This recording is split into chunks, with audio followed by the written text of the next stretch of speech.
মেধা, কোটা না মেধা, মেধা মেধা, সারা বাংলায় খবর দে, কোটা প্রথার খবর দে, কোটা প্রথার খবর দে, সারা বাংলায় খবর দে। ভাইরা আমার, আপনারা জানেন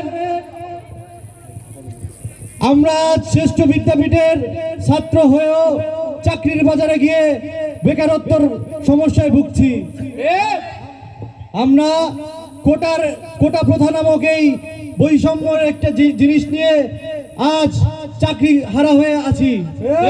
আমরা চাকরি পাচ্ছি না, সরকারি ক্ষেত্রে আমাদের চাকরি হচ্ছে না। আমরা চাই বৈষম্যহীন বাংলাদেশ, ঠিক কিনা? আমরা কি কোটা চাই?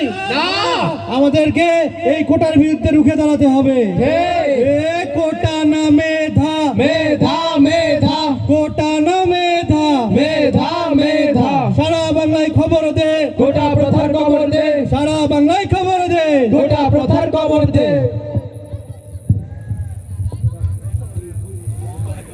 মুক্তিযোদ্ধাদের নাতিপুতিরাও পাবে না, তাহলে কি রাজাকারের নাতিপুতিরা পাবে? সেটা আমার প্রশ্ন, দেশবাসীর কাছে প্রশ্ন, যে রাজাকার নাতিপুতিরা সব কিছু পাবে, মুক্তিযোদ্ধারা পাবে না। আজকে গলাবারে কথা বলতে পারছে।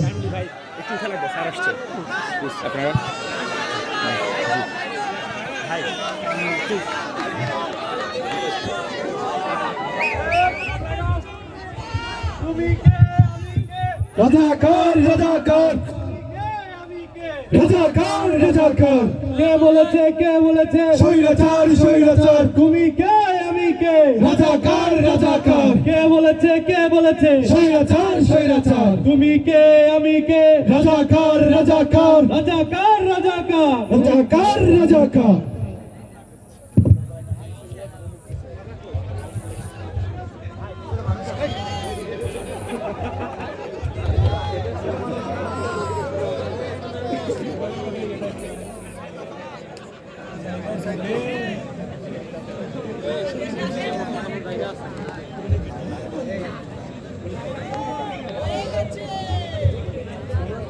তুমি কে আমি কে? তুমি কে আমি কে? রাজাকার রাজাকার রাজাকার রাজাকার রাজাকার রাজাকার, তুমি কে আমি কে?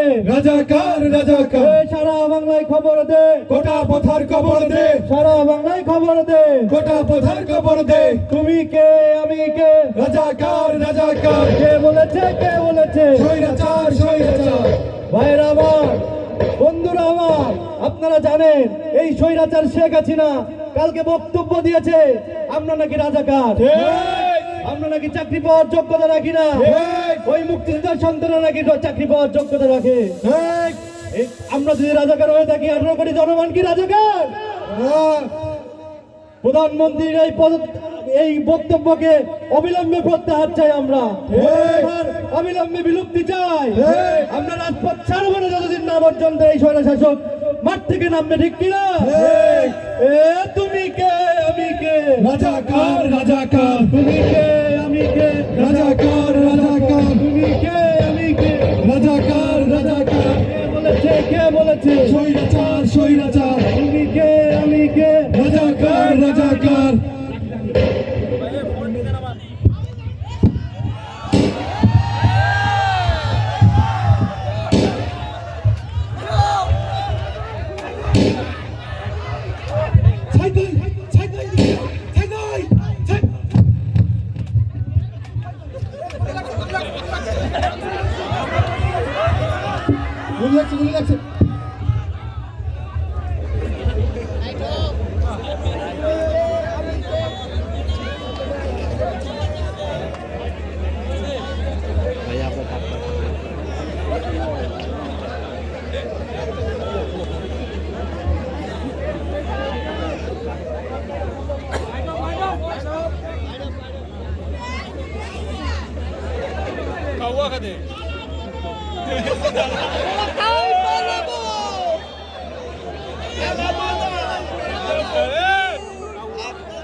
জায়গা দিবেন।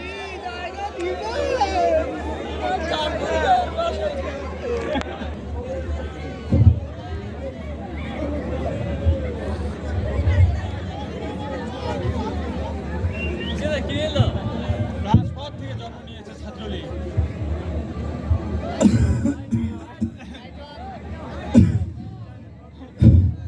বাবা ফজু, ও বাবা ফজু, কই গেলি বাজান?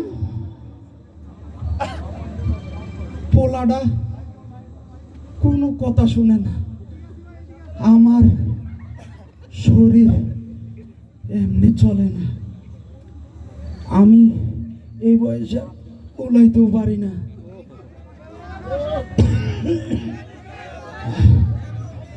আমার এই বয়সে শরীরেও কোলায় না। আমার কাপড় চোপড়ের অবস্থাও ভালো না। আর যে আমার ঘরের যে চাল আছে, এই চালটাও ফুটা, ধর ধর করে পানি পড়ে। আমার জামা কাপড়ও ঠিক নাই। তয় আমার সব পোলারে যদি আমি লেখাপড়া করাইতে পারি নাই, কিন্তু কিন্তু আমার এক পোলাটার একটা পোলা খুব বেরেন ভালা। পরে আমি লেখাপড়া করেছি শহরের বিশাল বড় একটা ভার্সিটিতে পড়ে। আমার পোলার কথা কইতেছি, সাইদ, আবু সাইদ আমার পোলা। হে কইছে, বাজান তোমার আর কোনো চিন্তা করার লাগবো না, আমি ভার্সিটি থেকে পাশ দিয়া বিশাল বড় একটা চাকরি নিব, বিশাল বড় একটা চাকরি নিব। তো আর কইছে, তো তোমার তোমার চিকিৎসা করামো বাজান। আমার পোলাটা আসলে খুব ভালা, চিন্তা করো না সাইদের মা, তোমারও সুন্দর একটা শাড়ি কিনা দেব কইছে।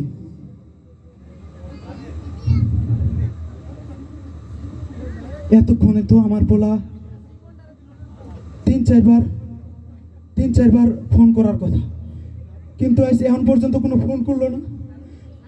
মাস্টার সাহেব কইছে শহরের মধ্যে কি জানি গ্যাঞ্জাম হইতাছে। এটা কি নিয়ে আইতাছে সবাই মিলা? আমার বাড়ির দিকেও তো অ্যাম্বুলেন্স আইতাছে, আমার বাড়ির দিকেই তো আইছে। এই এই তোমরা এটা কারে আনছো? তোমরা কারে আনছো? এটা তোমরা এটা কারে আনছো? কথা কইতেছো না কেন? তোমরা কথা কইতেছো না কেন? এটা কারে আনছো তোমরা?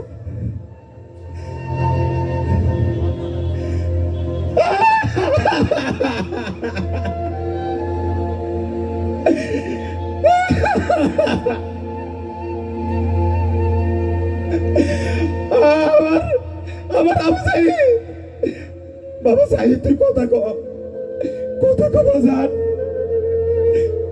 আমার বলা কি দোষ ছিল?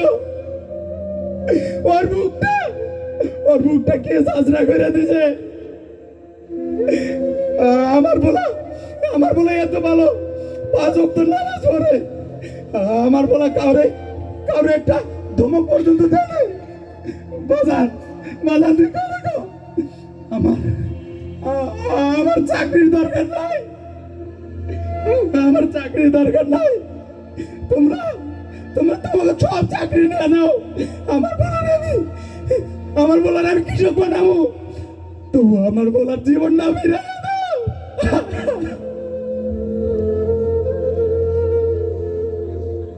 1971 সালে রক্ত দিয়া মুক্তিযোদ্ধারা কি দেশটা স্বাধীন করছিল? চাকরির বদলে আমার বলার লাশ তাহলে লেখা, আমার বলার কি দরকার ছিল?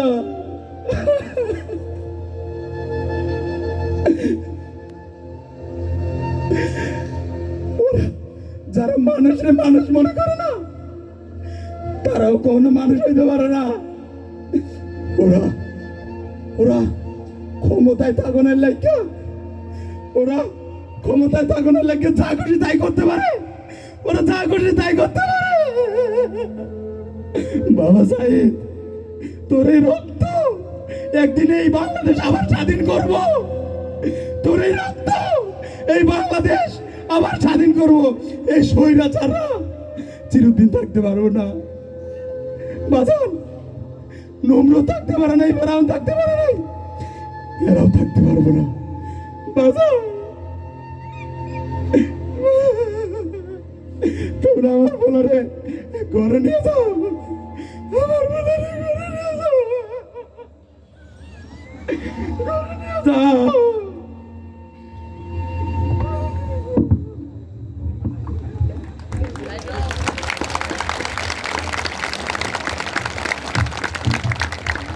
আসসালামু আলাইকুম ওয়া রাহমাতুল্লাহ।